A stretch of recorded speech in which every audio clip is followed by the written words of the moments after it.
Hello student, मैं दुर्गेश वर्मा आपको मेरे YouTube channel biology classes bye Durgesh sir में आपका स्वागत करता हूं। बच्चों, आज हम लोग क्लास 11th का एक नया टॉपिक स्टडी करेंगे plant growth and development lesson में। हम लोगों ने अपने प्रीवियस वीडियो में, आपको पता होगा, मैंने आपको कौन सा टॉपिक बताया था, याद है बेटा? आप लोग को याद होना चाहिए यार। इथाइलिन हार्मोन से पहले कौन सा हार्मोन्स था? साइटोकाइनिन। याद होगा तो अच्छा है, नहीं याद है तो एक बार प्लीज मेरे वीडियो को देख लीजिए, आपको साइटोकाइनिन हार्मोन क्लियर हो जाएगा, मैं ये विश्वास आपको दिलाता हूं। तो साइटोकाइनिन हार्मोन्स के बाद जो हमारा नेक्स्ट हार्मोन्स है आज जो हमें पढ़ना है, वो है हमारा नेक्स्ट हार्मोन, जिसका नेम क्या है? इथाइलिन। इथाइलिन हार्मोन्स के बारे में जानेंगे। इथाइलिन हार्मोन्स क्या करता है, ठीक ना? तो इथाइलिन हार्मोन्स जो है, यह एक ऐसा हार्मोन्स है प्लांट ग्रोथ में, प्लांट ग्रोथ रेगुलेटर के ग्रुप में जो आता है, क्योंकि हम लोग प्लांट ग्रोथ रेगुलेटर में कुछ हार्मोन जो होते हैं वो प्लांट के ग्रोथ के लिए रिस्पॉन्सिबल होते हैं, और कुछ हार्मोन जो होते हैं वो प्लांट के ग्रोथ को रोकने के लिए, कम करने के लिए। जैसे ग्रोथ प्रोमोटर हार्मोन जो है प्लांट ग्रोथ रेगुलेटर में, रेगुलेटर का मतलब क्या होता है? रिक्वायर्ड कंडीशन के अकॉर्डिंग जो वर्क करे वो रेगुलेटर। जैसे आपका फैन है, फैन को आप लोग क्या करते हैं, फैन में जो रेगुलेटर होता है, या तो गर्मी अधिक होगी फैन की स्पीड कर देंगे अधिक, अगर कम होगी तो कम कर देंगे। सेम वही आपका प्लांट ग्रोथ रेगुलेटर जो हार्मोन होते हैं, उसमें सबसे पहला जो हार्मोन होता है वो ग्रोथ प्रमोटर होता है। ग्रोथ प्रमोटर में कौन सा हार्मोन आता है? तो मैंने आपको बताया था बच्चा, ऑक्सिन, जिबेरलिन और साइटोकाइनिन, जो कल के डेट में मैंने आपको बताया था। आज जो हम लोग का हार्मोन स्टडी करना है वो है इथाइलिन। चलिए इथाइलिन हार्मोन के बारे में हम लोग जाने, इथाइलिन हार्मोन क्या वर्क करता है। इथाइलिन हार्मोन, इसके बारे में हम लोग समझेंगे, इथाइलिन हार्मोन्स कैसे वर्क करता है। इथाइलिन हार्मोन्स जो है, सबसे पहले यह हार्मोन्स जो है, यह आप लोग को याद रखना है, गैसियस फॉर्म में मिलता है। अदर जो हार्मोन है वो एज ए लिक्विड फॉर्म में मिलते हैं, लेकिन अगर कोई हार्मोन पूछ दे कि कौन सा प्लांट का हार्मोन है जो गैसियस फॉर्म में मिलता है बेटा, तो आप याद रखना कि वह हार्मोन का नाम है इथाइलिन। और यह हार्मोन जो है, यह प्लांट के उन पार्ट से, उन टिश्यू से सिक्रीट होता है, रिलीज होता है, जो दो कंडीशन में होते हैं बेटा।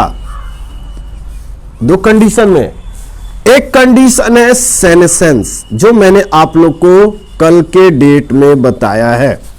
सेनेसेंस मतलब लास्ट स्टेज, जब प्लांट के लीफ ड्राई होने लगते हैं, प्लांट ड्राई होने लगते हैं, उसे सेनेसेंस स्टेज बोलते हैं।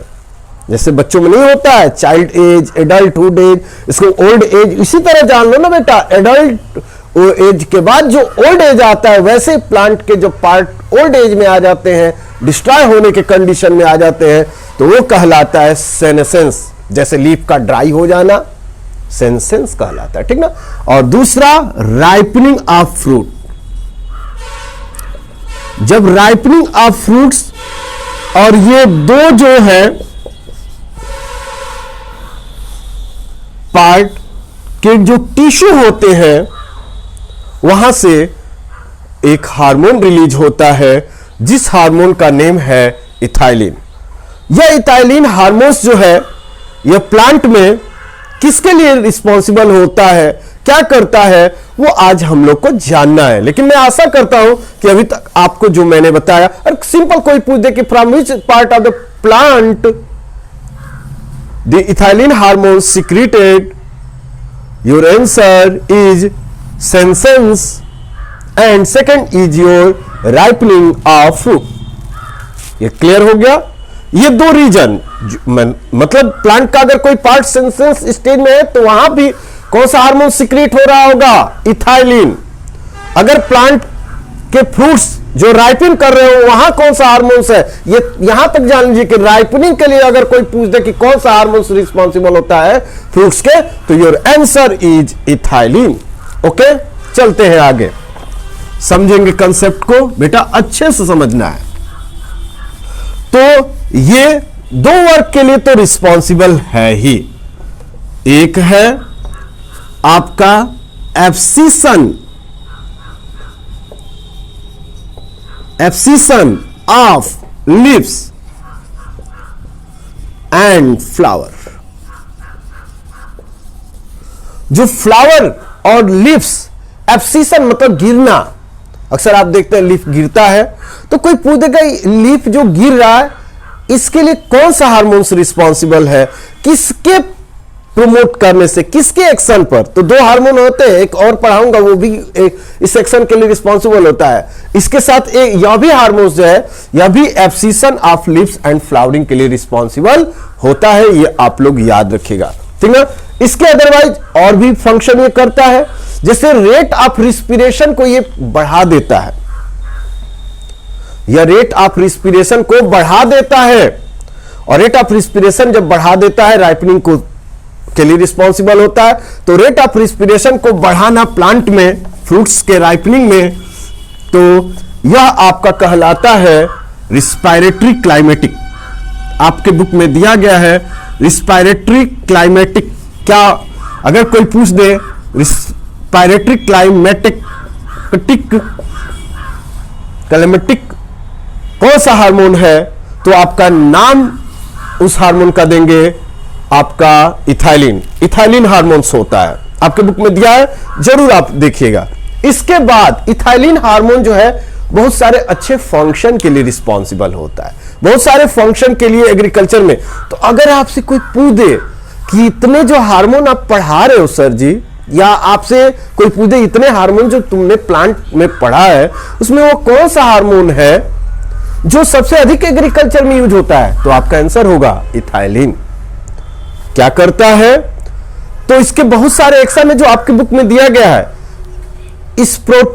स्प्रूटिंग ऑफ पोटैटो ट्यूबर, मतलब आप लोग देखते हो येलो येलो कलर का जो पोटैटो में बड जैसा निकल जाता है, वह जो येलो कलर का स्ट्रक्चर निकलता है वो किसके कारण निकलता है, तो उसके लिए इथाइलिन हार्मोन रिस्पॉन्सिबल। मैं आशा करता हूं अभी तक जितना मैं आपको बताया हूं वो क्लियर हो रहा होगा।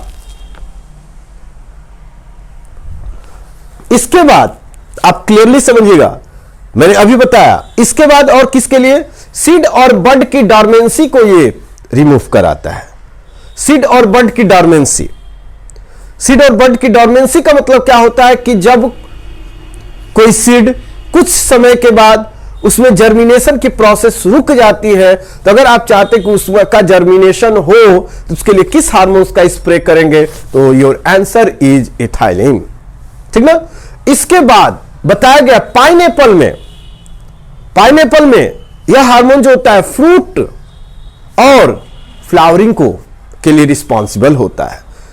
पाइनएप्पल जो प्लांट है उसमें फ्लावरिंग के साथ साथ लिखा गया सिंक्रोनाइजिंग फ्रूट, तो मतलब है कि फ्लावरिंग के साथ फ्रूट का भी फॉर्मेशन हो, उसके लिए भी हार्मोन जो रिस्पॉन्सिबल होता है पाइनएप्पल में, याद रखिएगा वो आपका इथाइलिन हार्मोन होता है। इसके बाद मैंगो में जो फ्लावर आते हैं, आपने देखा व्हाइट कलर के, उसके लिए भी रिस्पॉन्सिबल कौन सा हार्मोन होता है, तो आप लोग याद रखिएगा इथाइलिन। तो मैं आशा करता हूं कि आपको इथाइलिन हार्मोन समझ में आ रहा होगा, ठीक है। इसके बाद एक बहुत इंपॉर्टेंट इसका फंक्शन है जो आपको याद रखना है, वह क्या है कि यह लिप्स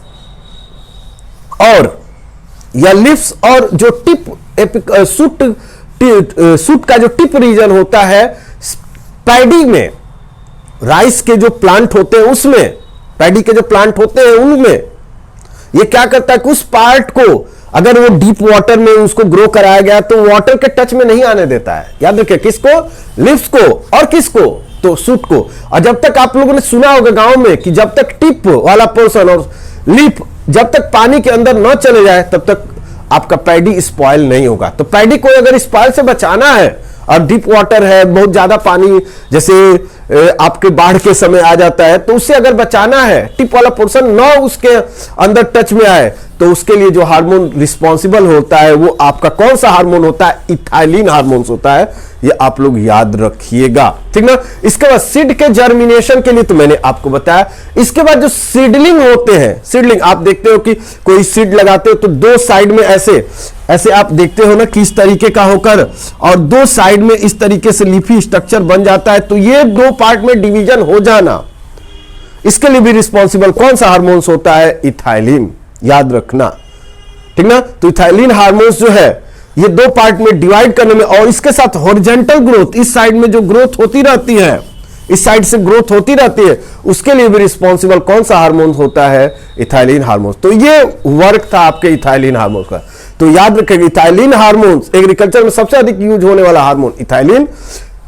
प्लांट में सबसे अधिक अच्छा वर्क करने में जो हार्मोन आज हम लोगों ने स्टडी किया है वो इथाइलिन। तो मैं आशा करता हूं कि आपको इथाइलिन हार्मोन्स क्लियरली समझ में आया होगा। अगले वीडियो में मैं आपको लास्ट हार्मोन पढ़ाकर यह लेसन कंप्लीट करूंगा जिसका नाम है एब्सिसिक एसिड। ओके, तो अगले वीडियो में मिलते हैं। Okay, thank you.